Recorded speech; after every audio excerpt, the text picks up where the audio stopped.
good evening. I'm Rosville, and this is episode 7. Episode 7. I even went back and triple checked to make sure that I had the number right. Episode 7 of Alliance Late Night. Gonna be talking about wrestling like I always do. I'm gonna keep it real brief this time, though. I'm trying to um, tune up with my timing. The run times have been way higher than what I originally planned when I started, so let's get right into what it is and what it do. But first off, I never have said this in any of the other episodes.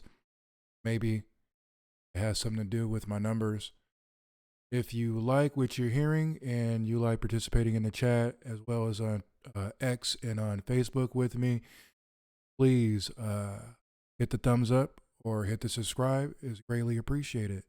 If you could share sometime, that's greatly appreciated as well. Not a must. As long as you check me out, really, that's a good thing right there. Then and of itself. But you know how this YouTube thing goes. I don't want to repeat the same rundown that you hear on every channel about how that works with subscribers, followers, so forth and so on. So, with that said, let's get into it. I have a report. This past weekend, the 15th of February, I went to this event here presented by Peak Sports Entertainment, Everett, Washington location at the local VFW hall there, presented Saturday Night Hike. Now, why was this a big deal? Big deal for me was because the NWA World's Heavyweight Champion Tom Latimer was in attendance to defend the 10 pounds of gold against Brian Cook. To be honest, I wasn't familiar with a lot of the lineup, and that's all right. I really didn't care. I went with an open mind and mindset of learning who the talent is and getting familiar with them. I think going in any other way, you would just set yourself up for disappointment. I mean, why even go if you don't, because you don't know the names? It's just like saying I'm not going to a rave event because I don't know those DJs' names. Might be missing greatest talent ever, right? So I made my way, took my little drive up north. It's a little ways away from me. The drive was about 45 minutes. I'm glad I left when I left because I did hit some traffic in Seattle at about between 1 and 1:30. Show didn't start until 5. Doors didn't open until 4:30, but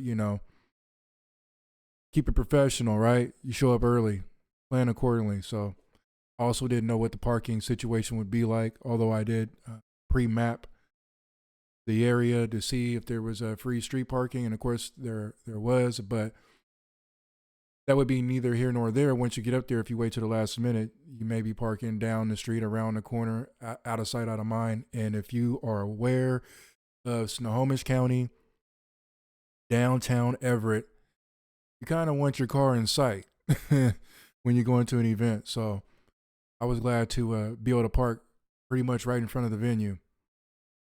But as you can see, once again, this was the card, and I'm going to go down the list of the matches. I do not have it in any particular order.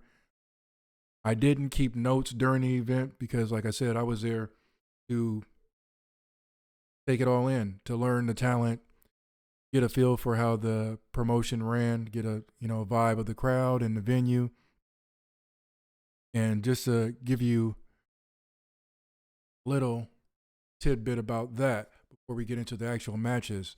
First off, again, it was downtown Everett, easy location to find. VFW Hall 2100, I believe, is what they said. If you've seen the pictures that I've posted on X and on Facebook, the neon sign that you see above the ring, that is the veterans badge, or it's not a logo. It's more like a badge or a veterans patch, VFW patch. So that made the venue look really cool in the pictures. I think that's a great look. I don't know of any other independent shows that I've seen on YouTube or anywhere where it has that look. So they have that going for them. That's a plus for them. Didn't take too much time getting into the venue. It was pretty much hassle free.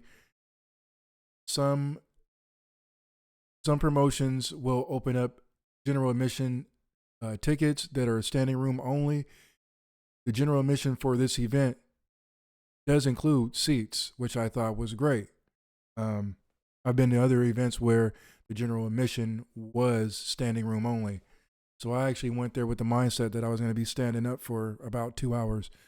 And to my pleasant surprise, that wasn't the case. I was only about 3 rows back. So, I mean, it wasn't like there was a bad seat in the house anywhere. But, yeah, there was no problems with seating. When I got there, of course, I was rocking my official, unofficial NWA Internet Championship belt. And there were some people that were there for the first time. They had no idea who was who and what was what. And the fans were pretty friendly. I got into some conversations and was asked questions. People thought I was actually on the card. No. I had to tell a few people that. I got a couple strange looks from some of the talent, like, how dare you come in here with your belt? You're not a wrestler. I don't know you, but whatever. I paid for it. Yeah, the crowd atmosphere was really, really cool. It was a wrestling crowd. It was a professional wrestling crowd. The people who were there to cheer and boo and participate and play their part throughout the whole night. It was that kind of ruckus energy throughout the whole night, and I thought that was a plus. And being that this is only the second promotion here in my area that I've been to, I only have it to compare with Defy, and each his own. Defy has his crowd, and it's rowdy and is pumped, and they're above and beyond. Peak Sports Entertainment has its own vibe, and their crowd gets into it. Just the same, just in their own unique way. So anybody who's out there watching this and you've been to different independent shows, each show has its own energy. Well, I can only relate it to with my DJing background, going to different raves for different promoters. Different promoters brought a different vibe that carried down from who they were as a person to who they booked to which venues they use. No different here. No different here. But we're going to go into the matches here. Now, let me see if I can line this up with my notes that I made after the fact. We have the 4-way match with Gordon Shelley, Nathan Fox, Austin Oso, and Chase James. I was not familiar with any of those guys. However, the name Chase James does resonate a little bit. I've been seeing his name throughout the region. He's actually going to be participating in an event for Relentless Wrestling over in Spokane Valley, Spokane, Washington, this weekend, the 22nd. So if you're in Spokane Valley, and you're familiar or not familiar, go check them out. Relentless Wrestling. You can look them up on YouTube, Facebook, and X. But this 4-way match, pretty high energy, pretty quick pace. The Gordon Shelley guy, who you see on your screen there with the tie, he's a different kind of character. He has a guy who comes out with him. It's kind of like his cheerleader, basically, and he wears the same getup and he carries a megahorn. And he had this energy, almost like Mouth of the South, Jimmy Hart. Unique look. He kind of reminds me of Stewie off of Mad TV, if you're familiar with that. But nonetheless, the action in ring was a pretty upbeat. Chase James did his thing in there. Early on in the match, it appeared that Nathan Fox was injured. Nathan Fox is the guy you see on your screen, bottom picture, second from the left. He appeared to have injured his knee and stepped out of the match, and I thought that was kind of interesting because being there as opposed to being at home and watching it, it appeared to me that this injury was 100% legit from the way he rode out the ring, from the way the refs talked to each other. The talent came over, medical came to check him out. So it's neither here nor there. I can't verify it. I'm not an insider. I didn't ask anybody, hey, was he really hurt? Uh, it appeared he was, but to my surprise, he re-entered the match after being sidelined for about 10 minutes of this match. Came in, did his thing. The match kind of cleared out. You know, the ring clears out when you have this many guys in there, so there could be a focus on whatever two are chosen to have that particular time. He had that moment, and he came in and got the 1, 2, 3, and won the 4-way battle that happened there. Now, the I believe the opening match. Let me see here. Was Saint 1 and Archangel Diamante, which is the top picture. Diamante is the guy on the right. Saint 1 is the guy on the left. Interesting enough, Saint 1 was walking around the crowd, and a lot of people just thought he was a fan, kind of like me. Like I said, I went to this event in my mode, NWA, you know, from head to toe, with my bandana around my face, so I can understand why people thought I was one of the wrestlers. But he surprised me. He got in the ring. They went at it for a little bit. It was a high flying kind of match. Diamante takes the victory. This was along the lines basically of a cruiserweight kind of lucha style, which a lot of the talent mixed that ground and grapple kind of style with a little bit of the mid flyer. Not super over the top, but there were some dives and some flips outside of the ring. It was interesting to see how, you know, they cleared the crowd out of the first row, which I've seen, of course, at Defy Wrestling. But this was a little bit more of an intimate setting, so it was interesting to see. It was fun watching the expressions on the people's faces when they were told to clear it away. That was pretty cool, pretty cool. So that was the first two matches. At this point, they're going at a pretty good rate for the night as far as getting through the matches. I of course wasn't in any hurry. However, I have been to some events before, and like I said, it was standing room only. And when you've been standing for quite a while, you start looking at your watch and looking at the ring, wondering when is the night going to end. This wasn't that particular kind of situation, and it was fast paced. The crowd constantly was interactive, so that made the time go by just a little bit, you know, quicker and easier without clock watching. Pardon me. Trying to make a habit of drinking water while I'm doing these recordings and not clearing my voice. I notice I go a little higher pitch when I don't hydrate, so bear with me. I'm not trying to look sexy with a bottle of water. Anyway, moving on to the next set of matches here. Let me see on my notes.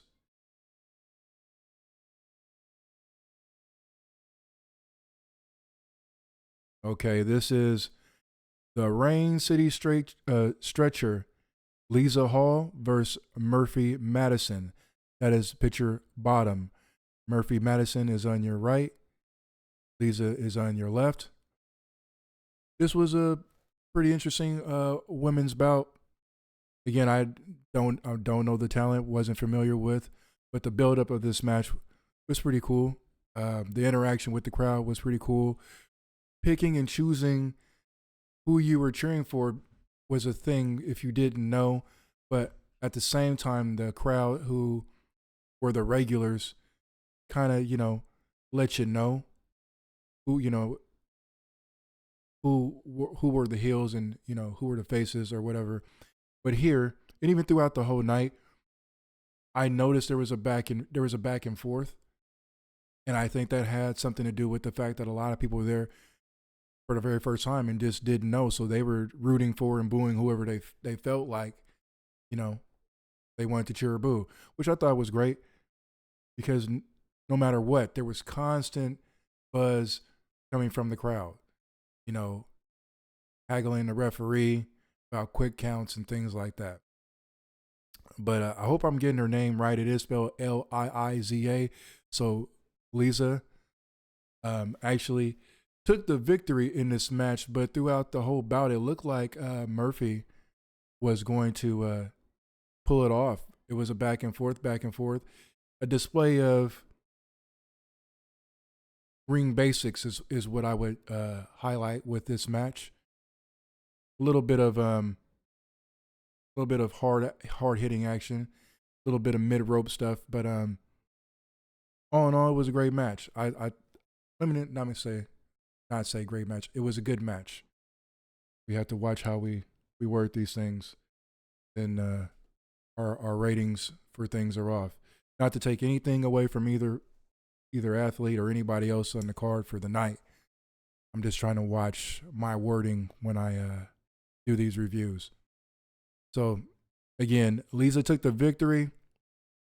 Pretty good match. There were some bumps in this match that made me think about, was wrestling really what you wanted to do at any point in your life? These women can take it, but you're looking at it sitting out here. Do you think you could take it? This food for thought for anybody out there who's contemplating if they want to get into the business. Don't be deterred by me. I'm an older guy. I thought about getting into professional wrestling really, really way back out of high school. That was a long time ago. So, moving on to the next match, we have this four-way dance, and I hope that I have everybody's name correct here. Sebastian Wolf, which is second from the right, the hooligan. McGinnis is on the far right. Evan Rivers is second from the left, and Blackheart Wren is on the far left. This was the match that picked up the tempo for the night. The impacts bumped up, the hitting became harder, the moves became crisper, the spots became more spot on. So you could tell, just sitting there watching, that these guys that were in the ring were of the upper skill level set. That's just my evaluation. Pretty solid match. I don't really care for four ways and three ways.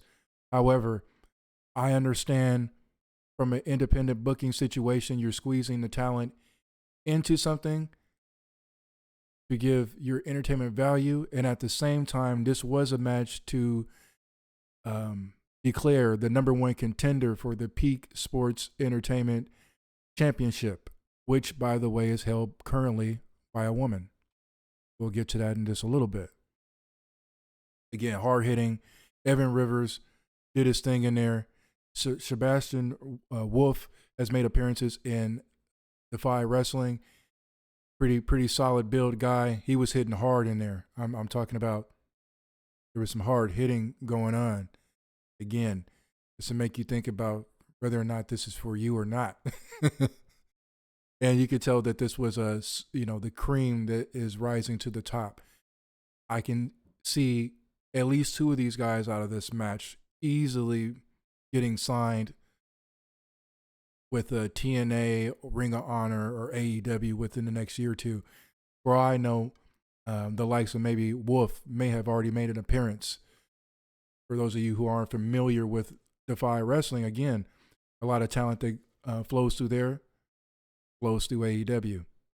If not for spot matches here and there, they end up becoming signed there often. So again, this was a pretty good match, some hard hitting. I can't go spot for spot because I was sitting there trying to take it all in. Again, I didn't take any notes while I was there. I was being a fan.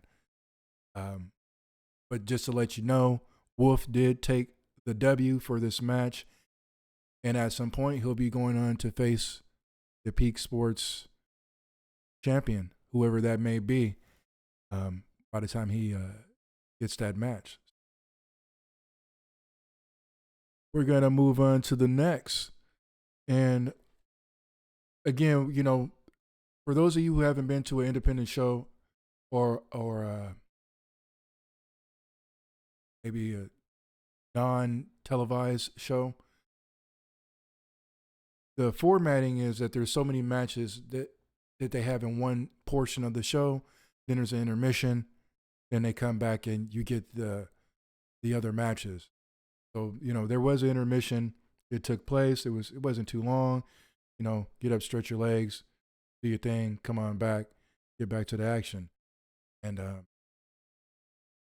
I did notice that there weren't too many people who left throughout the night before the end of the night. I think just prior to the main event, you know, couple pockets of people, you know, took off or whatever. But overall, majority of the crowd retention was there through most of the night. Again, the energy, it stayed up all through the evening. And there was all ages here. There were kids, you know, 13, 14, 15, 16. There was adults. There were, and this is a VFW hall, so of course there were some veterans in there yelling and talking their talk, as only veterans can do. You can read in between those lines. And it was even entertaining going during that intermission and going and talking with some of the people, because I'm walking around again with the belt. And so people were asking me questions and wanting to take pictures and all that kind of fun stuff. And the interaction, what came to mind for me, especially in the climate of what's going on in society here in the United States right now, all of what was going on in the world was suspended. And everybody who was at this event was in the world that was being presented to them right in front of them at that moment. Nothing else mattered. Not color, not age, not who you cheered for or who you booed for. It didn't matter. You were a part of that wrestling world for that moment in time. And again, if you've never been to an event before, I encourage you to find your local promotion, your regional promotion. Spend the $25 to $35. They're usually pretty affordable tickets. Go out and participate. You know, go and see the stars of the day. It was brought to my attention that a lot of these guys don't like being called future stars because a lot of them believe that they are the shit right now. So that's how I'm going to try to word it. We'll go into the next set of matches here. See, where's my notes? No. We'll start with the bottom picture here. On your right, we have A.J. Duncan. To your left, Kyle Nix. Now, for this match, I do not have the winner noted because I got up to go get myself a beverage, and by the time I got back to my seat to really pay attention to the match, it was over. But I will say this, again, after a few matches in, a handful of matches in, the tempo picked up. And A.J. Duncan struck me a little bit as a reminder with reminder of maybe Jeremiah Plunkett or even Arn Anderson for that matter. Appearance-wise, he's a stocky dude or whatever, but I didn't expect for his go to be all gas like it was when they started the match. I mean, right from the bell, they were ready to go, and they went at it. I don't recall hearing any silence really during the match. Of course, again, I'm going up, get myself a beverage, and the bar is facing toward the ring. The bar has a glass, a mirror. So I'm watching kind of in the mirror and turning, you know, back and forth as I'm waiting in line. But I don't recall any silent time during that match, which meant that these two guys both worked that whole entire match. When I went back to my seat to sit down, I probably caught the last 2 minutes, and the sequences that were taking place there to close out the match were just solid. Again, you could tell later in the card the athletes with the abilities to play the position to be booked later in the card. So hats off to both of them. Kyle Nix, I'm now following. He's following me on X. I will definitely be staying in the loop with where you're booked at, and as well with Peak Sports Entertainment in general. The next match, we have Chris Brady and Xavier Young. That's your top picture. Brady on the right, Xavier Young on the left. This was a true cruiserweight type of match. Brady struck me as interesting. He had 2 cornrows and his hair was painted or dyed like the rainbow. I couldn't help but to keep thinking about Tekashi 6ix9ine. It is what it is. However, skills in the ring were solid pretty much throughout the match. There was a couple spots where there was a kind of like a reverse Hurricanrana, if you will. It looked kind of iffy to me. I mean, a couple of us in the crowd, we cringed when we saw it. The recovery from that was very professional. They didn't let it get to them. They continued through, powered through, and before you know it, you forgot about the spot. And that's something you have to tip your hat off to, because you can easily get frazzled in anything that you're doing in front of people and lose your forward momentum. That didn't happen here. There was a couple of times throughout the night where I noticed things like that, but the professionalism and the training always reverted back to the training, and you could see it. You could definitely tell. So this is not going to be a video of me really picking apart match for match and was it a botch here and a botch there or whatever. I'm just pointing that out because it was kind of a cringe moment. But they went at it, and Xavier Young, this was his debut in Peak Sports Entertainment, and he did take the W. Pretty solid guy. Pretty solid talent. Again, I'm watching and absorbing as a fan and as a fantasy booker to a certain degree. And if I were to pick anybody out of this card for the whole entire night, Young definitely would be one of those guys that I would book for one of my own shows. He displayed that much grit in there. So again, hats off to those two, Xavier Young and Chris Brady. Let's see where we're at. Okay, this one right here coming up. Now this was something to behold, and by this time of the night, the crowd's feeling really good. Reading between those lines like you want. There's a couple guys behind me. They showed up a couple matches into the night, and they were fired up. they were fired up, to say the least. I mean, to the point where the lady that was doing the announcing throughout the night, when she re-entered to the ring to introduce one of the matches, she had to say, "Hey, our referees are up here doing the best job that they can." It was funny. It was funny, and then at the same time, I was thinking to myself, win is win.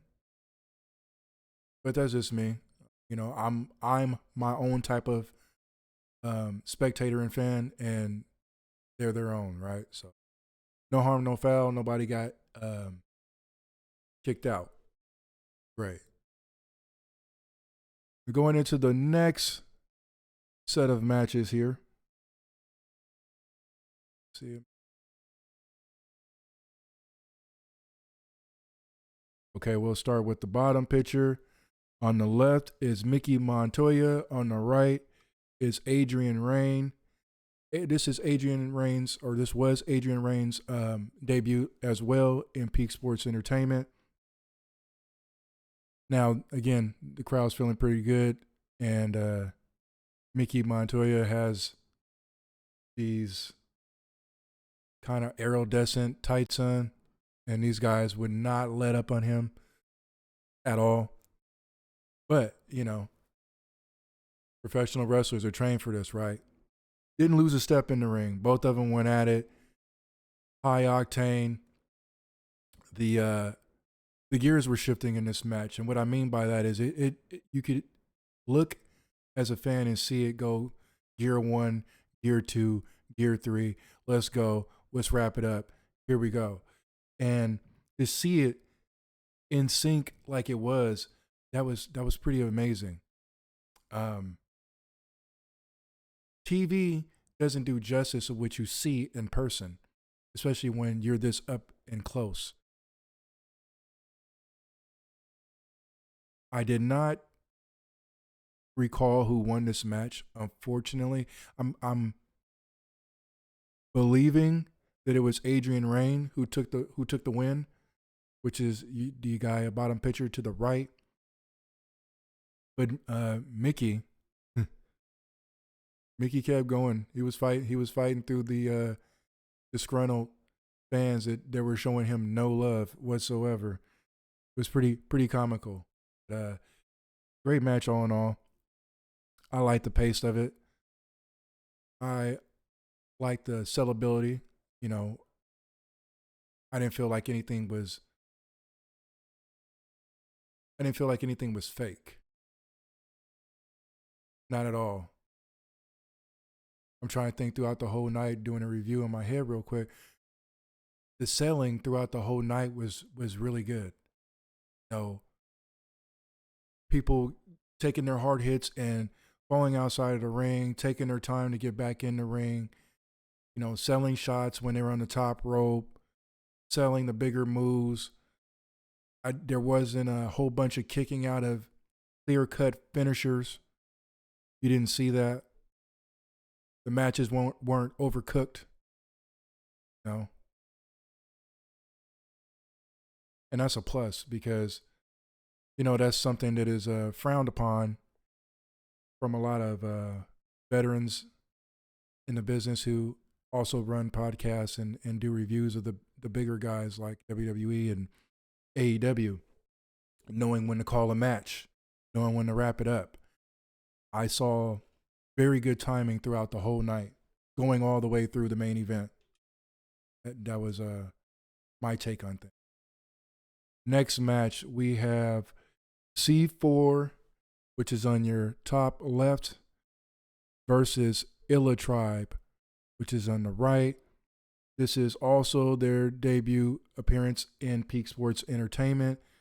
They're from the Vancouver, BC area. C4 has made appearances on Defy.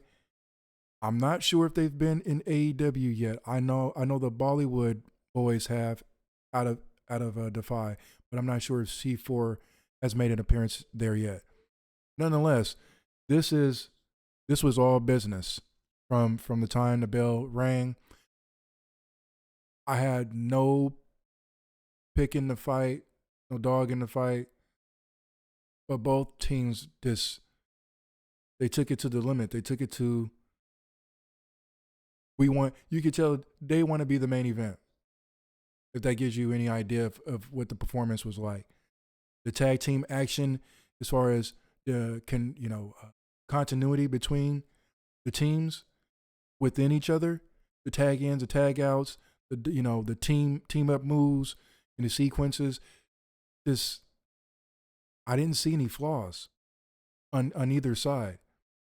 The Illa Tribe, being that they're they're the away team, so to speak. They brought it the whole match.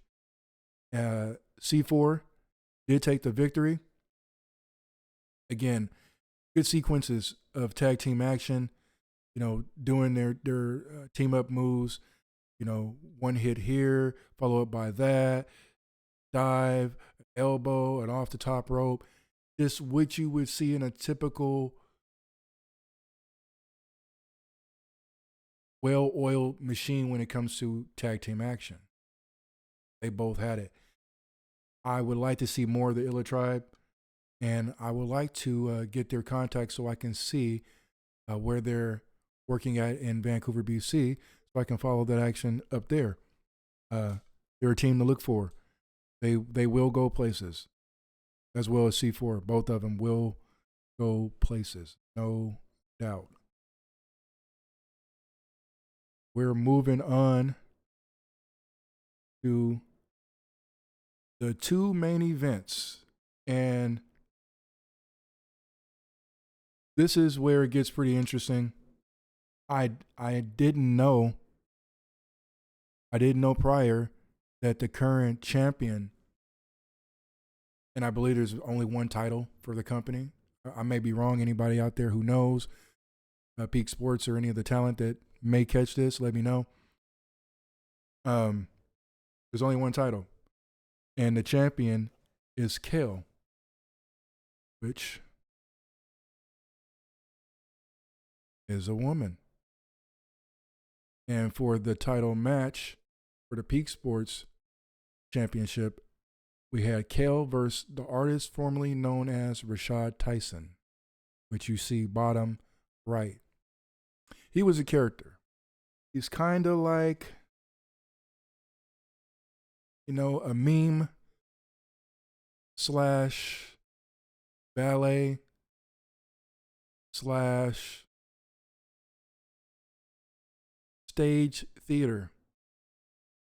And I didn't know what to expect. I actually didn't even know when he came out that he was an actual challenger. Because again, the champion is a woman. So I was waiting for another female athlete to come out. But to my surprise, this was a match, and it was entertaining.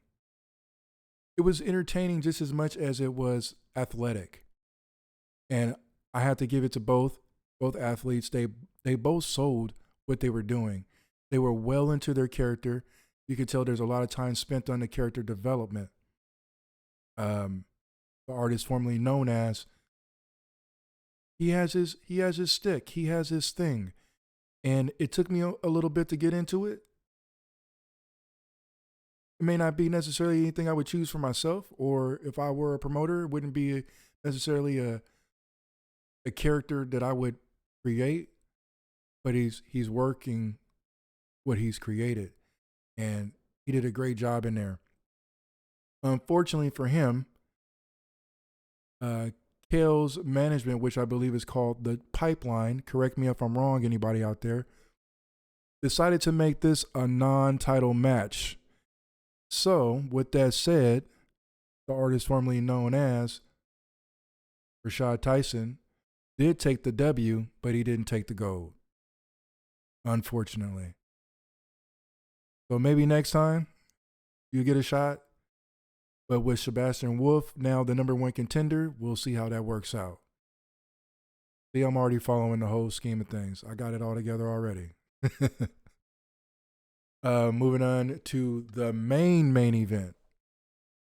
We have NWA's, the National Wrestling Alliance, World's Heavyweight Champion Tom Latimer facing Peak Sports Entertainment, Brian Cook. I hadn't heard of Brian Cook before this event.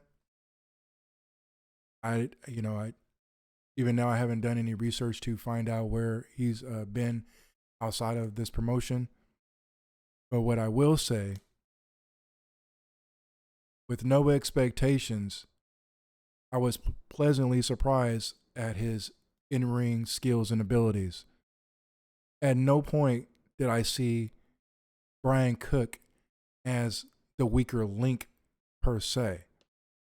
Now, don't get me wrong, I understand Tom Latimer's across the other side of the ring. But here we go with the ability to sell, right? He went in there and did his thing. solid skills in there. Took it straight to Tom. Tom brought it back. Tom was cool, calm, and collected the whole entire match. He worked a pace that's similar to what we are used to as NWA fans.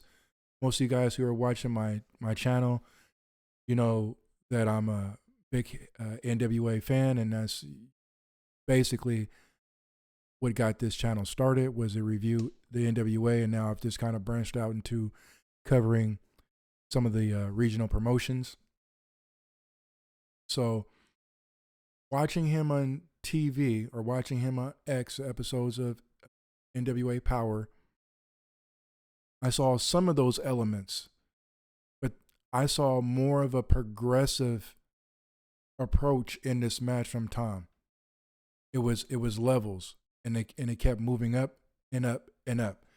So I'll be the first to say, as a fan and as a reviewer, I've been harsh on the NWA and sometimes its talent.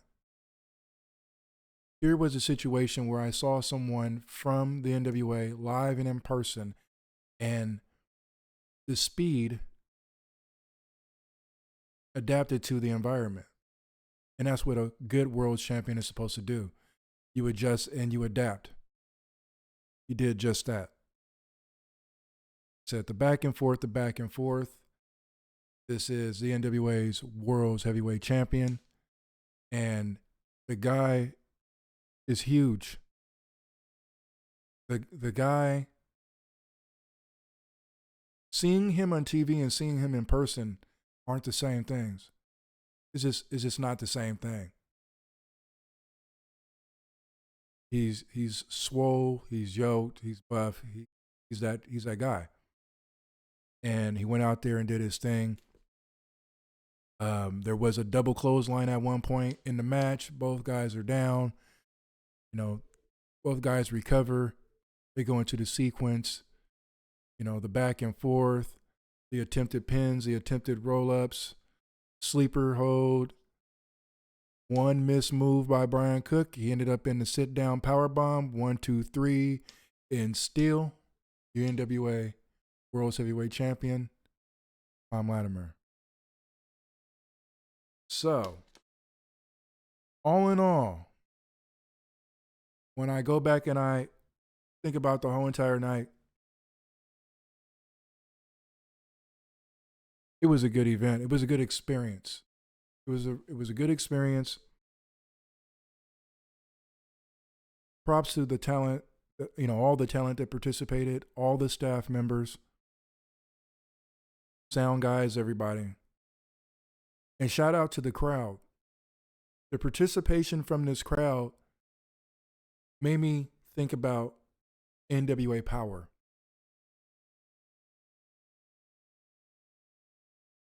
I'm sorry, NWA Power.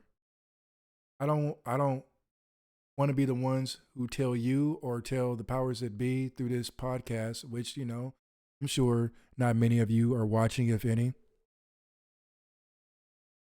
Peak Sports Entertainment's crowd was liver than any NWA Power taping that I've seen easily 6 months, if not longer. I don't know if that's because of production and crew members saying you can do this or you can't do that, or, you know, wait until this time to do this, or, you know, because it's a produced show, right? Maybe that's the problem with the NWA Power show, is that it's underproduced when it comes to wrestlers' presentation, overproduced when it comes to the crowd. I don't know. I'm not there. I haven't been to a taping yet. But there's something that's wrong, because this crowd and the Defy crowd was lit the whole entire night, and they only see these guys perform, I think, once a month. Maybe twice, but I believe it's once a month schedule.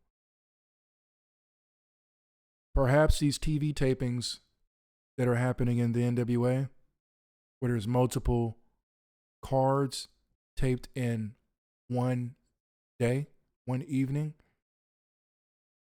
Maybe that's why we don't see the excitement and the steam and the rowdiness from the crowd.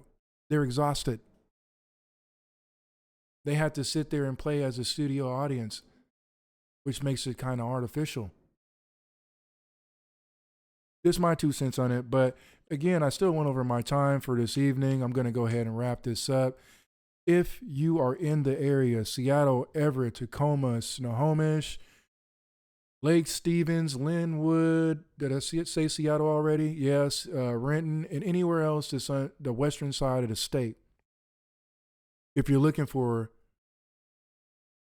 a good dollar value for some entertainment, go check out Peak Sports Entertainment in Everett. If you're looking to take your kids out to a wrestling event and keep your price line kind of in check without breaking the bank, go check out Peak Sports Entertainment. If you're not familiar with the guys, go check out their Facebook, facebook.com/Peak Sports Entertainment. I believe it's probably the same thing or something similar to that for X. And you can also go to their website, peaksportsentertainment.com. They have another event coming up next month. I'm not quite sure what the date is off the top of my head, but they've already sold out the front row. Seating for general admission is available now. They will go fast. The last event sold out pretty quickly. So don't wait. Go check them out.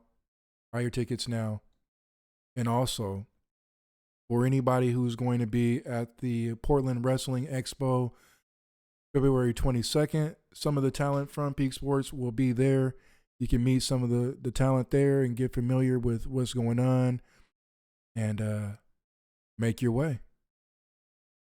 With that said, I'm going to close out the night by saying, if wrestling is what you want to do, go do it. If it's your ambition and your drive and you can't do anything else except for thinking about doing it, go do it. Never mind naysayers, cancel out all doubt, and don't wait for tomorrow. Or you'll be my age and you'll be looking at these wrestlers wishing you would have done it. All right, y'all. I'm gone.